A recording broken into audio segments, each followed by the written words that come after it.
할렐루야. 하나님의 크신 은혜와 평강이 우리 모든 주의 성도들과 함께 하시기를 예수님 이름으로 축원합니다. 아멘.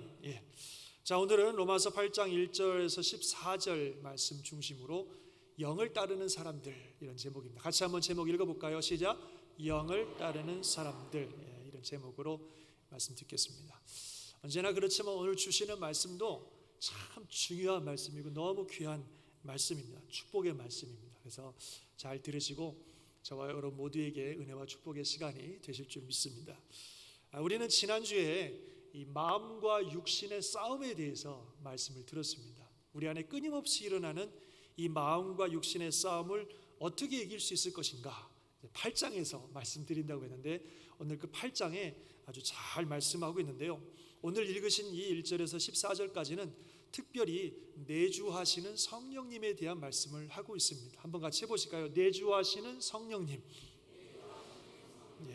그래서 이 내주하시는 성령님에 대한 말씀을 하고 있는데 1절에서 14절까지 14구절을 읽는 동안 성령 또는 영어로 스피릿이라는 단어가 자그마치 13번이나 나옵니다. 거의 매 구절마다 성령이라는 단어를 말할 만큼 이 성령 혹은 영에 대해서 특별히 강조하고 있는 부분이 오늘 읽으신 부분입니다. 왜냐하면 우리의 마음과 육신의 싸움을 이기는 비결이 바로 성령님께 있기 때문입니다. 특별히 우리 안에 내주하시는 성령님, 그 성령님과 도우심과 역사하심으로 말미암아 우리가 거룩한 그리스도인으로서 살아갈 수 있는 것입니다. 그래서 성령님은 하나님께서 믿는 자들에게 주신다고 약속하신 하나님의 선물이고, 예수를 믿는 모든 사람들 안에 그 안에 내주하셔서 그의 신앙의 삶을 이끌어 가시는 절대적인 존재가 바로 성령님이십니다. 그래서 지난주에 말씀드렸듯이 우리 안에, 이 육신 안에 있는 이 죄성 때문에 율법은 우리를 도울 수가 없습니다. 율법은 우리를 거듭나게 하지도 못하고 율법은 우리를 거룩한 그리스도인으로 살게 하지도 못합니다.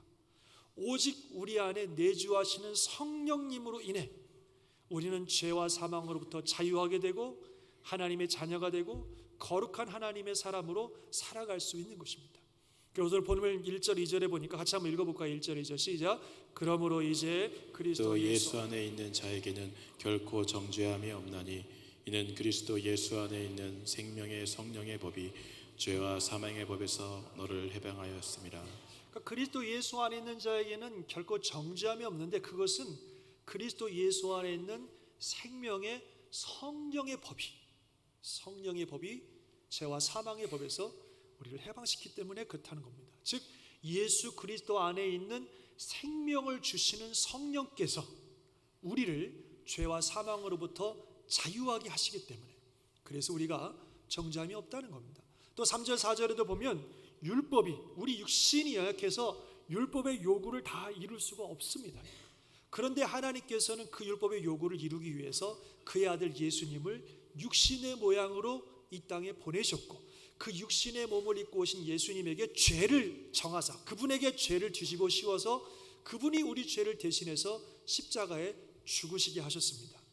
그런데 그 놀라운 역사로 말미암아 이 율법의 요구가 이루어지게 되는데, 누구에게 이루어지냐면 뭐라 그랬어요? 육신을 따르지 아니하고 영을 따르는 사람들에게, 성령을 따라 행하는 자들에게 율법의 요구가 이루어지게 하신다, 그렇게 말씀하고 있습니다. 예수님의 십자가의 은혜가 성령을 따라 행하는 자들에게 임하신다는 거죠. 그래서 우리 안에 성령님이 계셔야 됩니다. 성령님이 계셔야 그 성령님께서 우리로 하여금 예수 그리스도의 십자가의 복음을 믿게 하시고, 그 성령님께서 우리로 하여금 죄와 사망으로부터 해방되게 하시고, 그 성령님께서 우리의 삶 가운데 율법의 요구가 이루어지게 하시는 겁니다. 그 성령님께서 우리가 하나님의 자녀가 되게 하시고, 그 성령님께서 우리의 영을 살리시고, 그 성령님께서 우리 죽을 몸도 살리신다는 겁니다. 이 모든 것이 다 성령님으로 인해서 이루어지는 거예요. 성령님의 역사하신 가운데. 그래서 오늘 본문에 보면 성령님은 하나님의 영이기도 하시고 예수님의 영이기도 하신데 만약에 우리 안에 성령님이 계시지 않으면, 즉 그리스도의 영이 계시지 않으면 뭐라 그래요? 그리스도의 사람이 아니라. 그 안에 성령께서 계시는 사람들이 곧 그리스도께 속한 그리스도의 사람이라고 말씀하고 있습니다. 그리고 또 뭐라고 말씀하냐면 성령님의 인도함을 받는 사람, 하나님의 영이신 성령님의 인도함을 받는 사람들이 곧 하나님의 아들들, 즉 하나님의 자녀라고 말씀하고 있습니다. 이만큼 성령님은 우리가 살아가는 삶에 있어서 절대적인 분이에요. 그리스도인의 모든 삶을 가능케 하시고 그리스도의 삶을 이루어 가시는 절대적인 존재가 바로 이 성령님이십니다. 성령님께서 우리 안에 계셔서 이 모든 일들을 이루신다는 것이고, 그래서 우리가 죄와 사망의 권세로부터 자유하고 우리가 승리하는 길은 이 성령님께 달려 있어요. 아멘 하시기 바랍니다. 그러면 성도 여러분, 저와 여러분 안에 성령님이 계십니까? 우리 신앙생활에서 절대적인 존재이신 이 성령님이 저와 여러분 안에 내주하고 계십니까? 이게 문제죠. 성령님이 우리 안에 내주하신다는 사실을 우리가 어떻게 알 수 있을까요?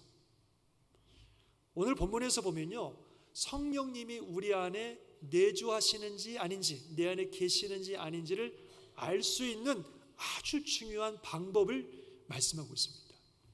그게 뭐냐면 생각입니다. 생각. 다 같이 생각. 한번 같이 읽어볼까요? 시작. 육신을 따르는 자는 육신의 일을, 영을 따르는 자는 영의 일을 생각하나니.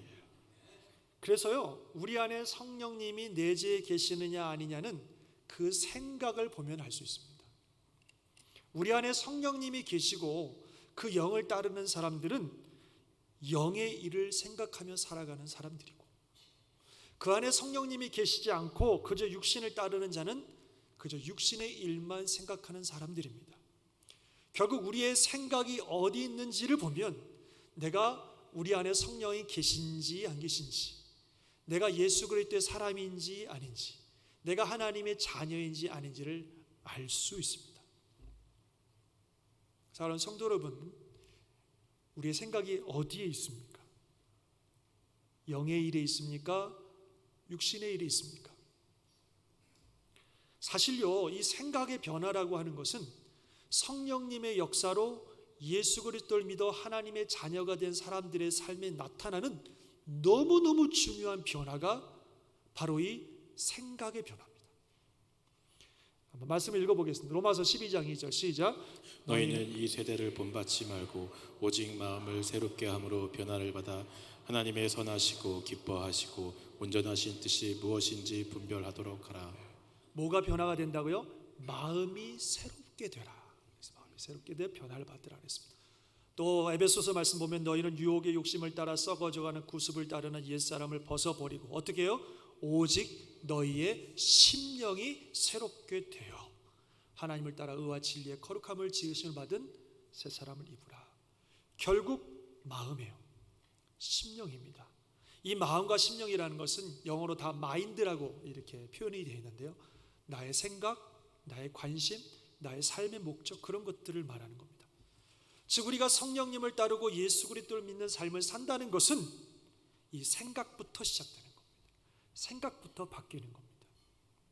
그래서 어떤 성경학자는 오늘 본문에 육의 일을 생각한다, 영의 일을 생각한다는 그 생각한다는 의미를 이렇게 얘기해 주고 있습니다. 이 생각한다는 것은 우리의 생각, 관심, 애정, 목적을 집중하게 하는 대상으로 무언가를 삼는다는 뜻이다.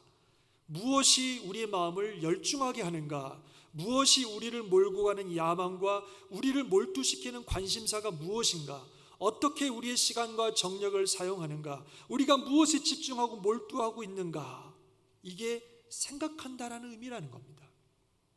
이런 나의 생각에 변화가 일어나는 겁니다.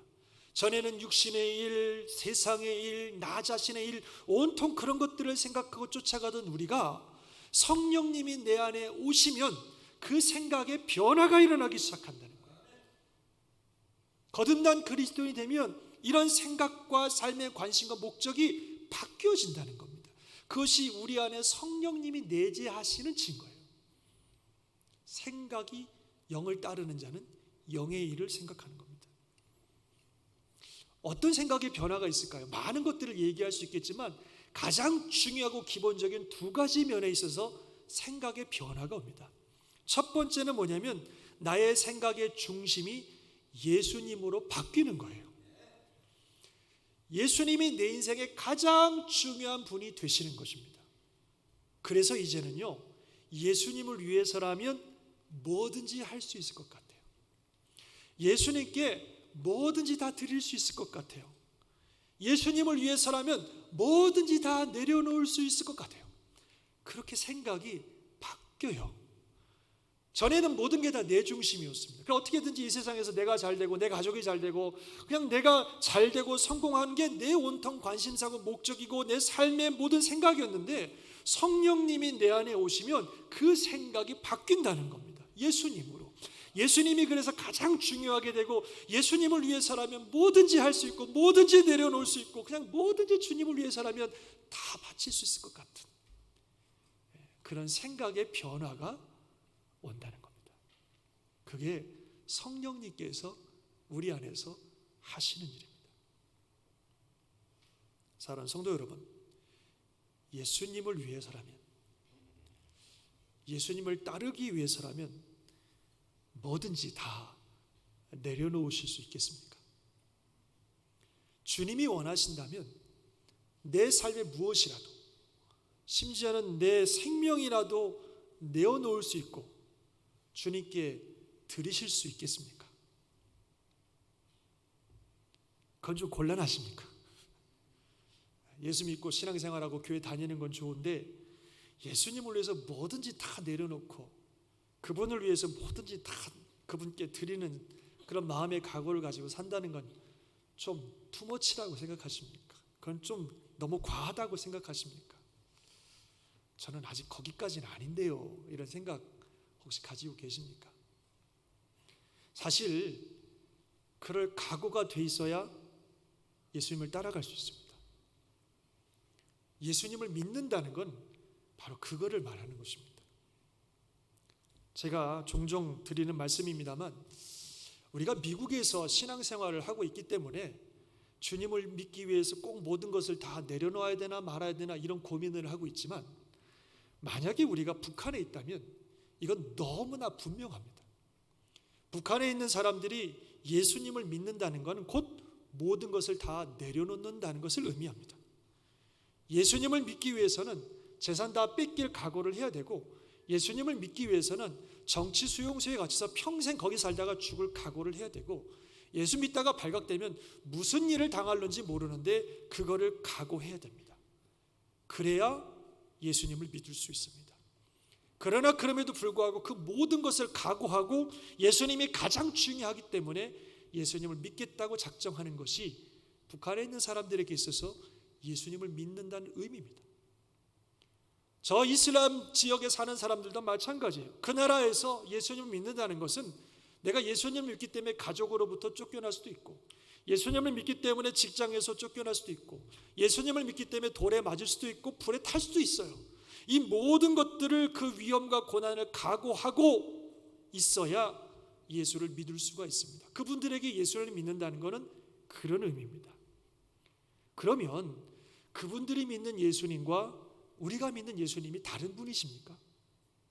그분들이 믿는 예수님은 아주 엄격하셔서 너희들이 나를 믿으려면 죽을 각오를 하고 나를 믿어야 나를 믿지 그렇지 않으면 나를 못 믿어 그렇게 말씀하시는 예수님이고 우리가 믿는 예수님은 너무 부드럽고 소프트한 분이 되셔서 걱정하지 마 주일날 한번 교회 나오면 그걸로 충분해 그러는 분이십니까? 그분들은 워낙 죄도 많고 문제가 많기 때문에 그분들이 예수를 믿으려면 그만큼 죽을 각오를 해야 예수를 믿을 수 있고 우리는 워낙 훌륭하고 선한 사람들이기 때문에 그냥 편안하게 쉽게 해도 얼마든지 예수를 믿을 수 있는 것입니까? 그렇지 않잖아요.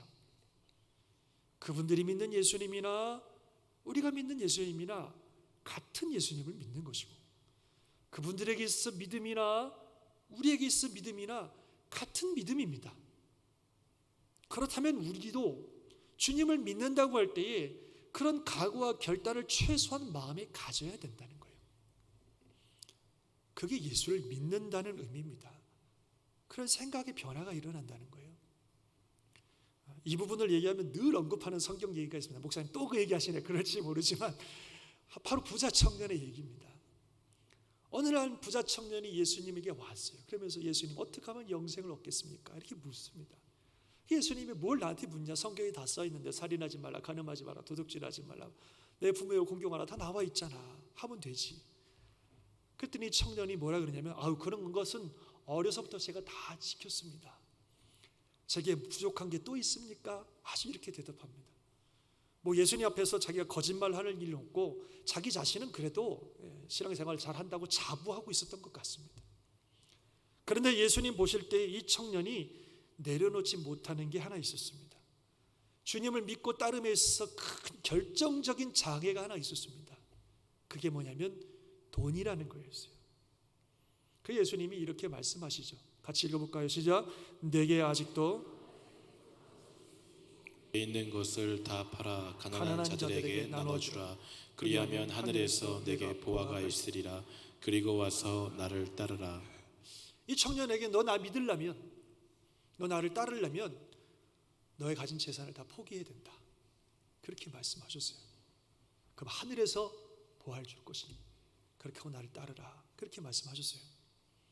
그러자 이 청년은 어떻게 했어요? 근심하며 돌아가 버렸습니다. 돈은 절대 못 내려놓겠다는 거죠. 차라리 예수님을 안 믿었으면 안 믿었지, 예수님을 안 따라갔으면 안 따라갔지, 나는 돈은 포기 못합니다. 그런 거죠. 그래서 그는 예수님을 따르지 않기로 결심했습니다. 그걸 못 내려놔서. 예수를 믿는다는 것은 그런 거예요. 주님을 따른다는 것은 모든 것들을 다 내려놓고 무슨 대가를 치러서라도 주님을 따르겠다라고 하는 결단과 각오입니다. 우리 마음의 생각이 성령님께서 그렇게 바꾸어 주시는 겁니다. 물론 살다가 보면, 예수님 따르다 보면 실수도 하고 죄도 짓고 유혹에 빠지기도 하고 넘어지기도 합니다. 주님을 위해서 목숨 바치겠다고 따라간 제자들도 다 넘어지고 그랬잖아요. 그럴 수 있습니다. 그러나 최소한 우리 생각은 바뀌어야 한다는 겁니다. 이제 내가 주님을 믿고 따릅니다. 주님이 내 인생의 가장 중요한 분입니다. 뭐라도 주님을 위해서 하겠습니다 라고 내 생각의 변화가 일어나기 시작한다는 겁니다. 그것이 영을 따르는 사람들의 모습이고 그 영을 생각하는 사람들의 모습입니다. 또한 우리가 그리스도를 따른다는 것, 영의 일을 생각한다는 것은 이 세상에 목적을 두는 것이 아니라 하나님의 나라, 영원한 천국의 목적을 두는 것을 생각합니다. 이 세상의 일은 육신의 일이고 영의 일은 하나님의 나라와 영원한 천국을 말하는 거죠. 그래서 영을 생각하는 사람은 그 삶의 목적을 거기다 두는 겁니다. 요한일서 말씀 잘 아시죠? 시작. 이 세상이나 세상에 있는 것들을 사랑하지 말라. 누구든지 세상을 사랑하면 아버지의 사랑이 그 안에 있지 아니하니 이는 세상에 있는 모든 것이 육신의 정욕과 안목의 정욕과 이 세상의 자랑이니 다 아버지께로부터 온 것이 아니요 세상으로부터 온 것이라. 세상에 있는 모든 것들이 육신의 정욕이고 안목의 정욕이고 이상의 자랑인데 이게 다 세상 것이 아버지께로부터 온 것이 아니라고 말씀하셨습니다. 그래서 그렇게 세상에 온 것들을 사랑하는 자는 아버지의 사랑이 그 안에 있지 아니하다, 이렇게 말씀하고 있습니다. 정말 성령님이 그 안에 계셔서 하나님을 사랑하고 예수 그리스도를 삶의 중심에 모신 사람들은 세상에 소망과 목적을 두지 않습니다. 장차 내가 나갈 천국, 하나님의 나라에 그 소망과 목적을 두고 사는 것입니다. 가장 큰 이유는요, 이게 사라질 것이기 때문에 그래요. 세상에 있는 모든 것들이 다 사라질 것이기 때문에 그렇습니다. 이 세상도 그 정욕도 다 지나가되 오직 하나님의 뜻을 행하는 자는 영원히 거하느니라. 아멘이십니까? 세상도 사라지고 이 세상 욕망도 사라지지만 하나님의 뜻을 행하는 사람은 영원히 남습니다. 이걸 진짜 믿는다면 세상에다가 왜 목적을 두고 살겠습니까? 정말로 이걸 믿는다면, 이 세상의 모든 것들은 결국 사라질 거라는 사실을 믿는다면 나의 소중한 인생을 왜 이따가 없어질 곳에 걸겠어요? 그건 어리석은 거죠. 정말로 이 세상도 그 정욕도 다 사라지고 오직 하나님의 뜻을 행하는 것만이 영원히 남는다는 사실을 믿는다면, 그럼 여기다가 소망 둘 필요가 없어요. 이유가 없어요. 그건 어리석은 거죠.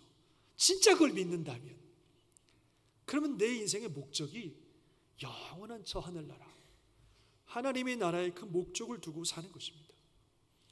성령님께서 내 안에 계시고 성령님께서 나를 인도하고 계시고, 그래서 내가 성령에 따르는, 영을 따르는 삶을 살고 있다면 내 생각이 영의 생각으로 바뀌어서, 그래서 이 세상이 아니라 영원한 하나님 나라를 소망하는 그런 삶을 살게 되는 줄 믿습니다. 아멘이십니까? 이게 성령님이 우리 안에 내주하시면 나타나는 변화입니다. 우리의 생각이 영의 생각으로 바뀌는 겁니다. 말씀드린 것처럼 잘하고 못하고는 두 번째 문제예요. 가다가 실수도 할 수 있고 어려움을 당할 수도 있지만 최소한 내 생각이 이렇게 바뀌어집니다. 이제는 예수님이 내 인생의 가장 중요한 분이 되어서 최소한 예수님을 위해서라면 내가 뭐든지 할 수 있을 것 같은 그런 마음의 결단과 각오가 생기게 되고, 내 삶의 목적이 있다가 없어질 세상이 아니라 영원한 천국을 바라보는 그런 삶의 목적을 가지고 살아가는 겁니다.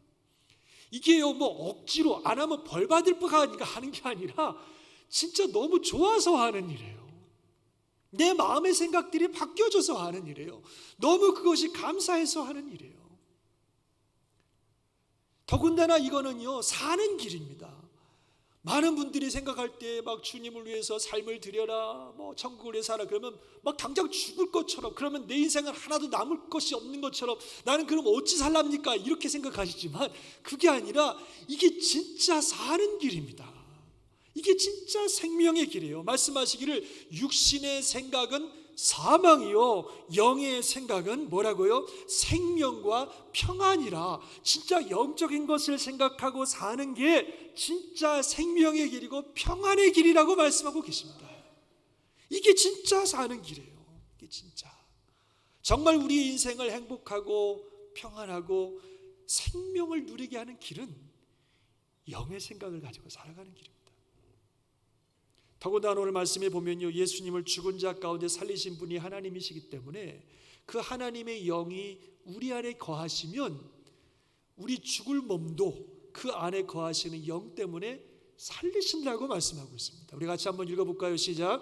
예수를 죽은 자 가운데서 살리신 이의 영이 너희 안에 거하시면 그리스도 예수를 죽은 자 가운데서 살리신 이가 너희 안에 거하시는 그의 영으로 말미암아 너희 죽을 몸도 살리시리라. 아멘. 그 예수를 믿고 사는 사람들, 성령님이 그 안에 거하시는 사람들은 믿다가 죽음을 당해도 우리 안에 거하시는 그 성령님 때문에 하나님이 우리 죽을 몸을 다시 부활시키셔서 우리 하나님과 함께 영원한 생명의 삶을 살게 해주시는 줄 믿습니다. 이게 진짜 이게 사는 길입니다. 생명과 평안의 길은 바로 이 길입니다. 죽는 것 같지만 죽는 게 아니라 사는 길이고, 가면 갈수록 행복한 길이고, 정말 우리의 삶에 풍성한 은혜를 주시는 길이 바로 이 길입니다. 그러나 육신의 생각은 사망이라 그랬어요. 여전히 육신의 생각에 묶여 나 자신만을 위해 살고 그냥 있다가 없어질 이 세상 것들을 위해서 살면 당장에는 편한 것 같고 당장에는 성공적인 삶 같지만 결국 그 길은 사망이라, 영원한 멸망의 길이라, 죽는 길이라 말씀하셨어요. 너희가 육신대로 살면 반드시 죽을 것이로되 영으로서 몸의 행실을 죽이면 살리라. 할렐루야. 믿으십니까? 그래서 우리 안에 성령님을 모시고 그 성령의 인도하심을 따라 영의 생각을 가지고 살아가는 삶이 참 그리스도인의 삶이고, 그게 바로 사는 길이고 생명의 길이고 평안의 길이고 축복의 길인 것을 믿으시기 바랍니다. 우리에게는 이 성령님이 필요한 겁니다. 이 성령님이 필요한 겁니다. 사랑하는 성도 여러분, 오늘은 성령 강림 주일입니다. 예수님이 죽으시고 부활하시고 하늘로 승천하신 후에 하나님께서 약속하신 성령님이 이 땅에 오셨습니다. 절대로 율법이 또는 우리의 의가 우리를 구원하거나 우리를 거룩한 하나님의 사람 만들거나 생명을 누리게 할 수 없습니다. 우리는 못합니다. 안 됩니다. 불가능합니다. 성령님이 오셔야 합니다. 내 삶 가운데 오셔야 됩니다. 내 마음 가운데 오셔야 됩니다. 그래서 성령님이 도우셔야 됩니다. 그래야 삽니다. 그래야 구원을 받고, 그래야 그리스도인으로 승리하고, 그래야 생명을 누리고 평안을 누립니다. 절대적으로 우리에게는 성령님이 필요합니다. 그래서 이 성령님을 구해야 됩니다. 주님이 약속하셨어요. 구하는 자에게 성령을 주시겠다고. 더군다나 마태복음에서는 구하는 자에게 좋은 것 주시겠다고 말씀하셨어요. 즉 이 성령님이 좋은 거예요. 진짜 우리에게 좋은 거, 진짜 우리에게 생명을 주는 정말로 좋은 선물은 바로 이 성령님이십니다. 그 성령님을 사모하고 성령님의 은혜를 구하시기를 축원합니다. 성령님 내게 오세요. 내 마음에 오셔서 내 생각을 바꿔주시고 내 삶을 바꿔주셔서 이제는 다른 어떤 것보다도 무엇보다도 예수님을 내 인생의 가장 소중한 분으로 모시고 주님을 위해서 주님만 바라보며 살게 해주세요. 성령님 내 안에 오셔서 내 생각과 삶의 목적을 바꿔주셔서 있다가 없어질 험한 것에 내 인생 두고 살지 않게 하시고 영원한 천국을 바라보는 그런 삶을 살게 해주세요. 이렇게 기도하시고 성령님을 초청하시면 성령께서 우리 안에 오셔서 우리의 생각을 바꾸시고 우리의 삶을 바꾸셔서 참된 그리스도인의 삶, 생명의 삶을 살게 해주시는 줄 믿습니다. 그 은혜가, 그 축복이 저와 여러분과 함께 하시기를 예수님 이름으로 축원합니다. 아멘. 기도하겠습니다.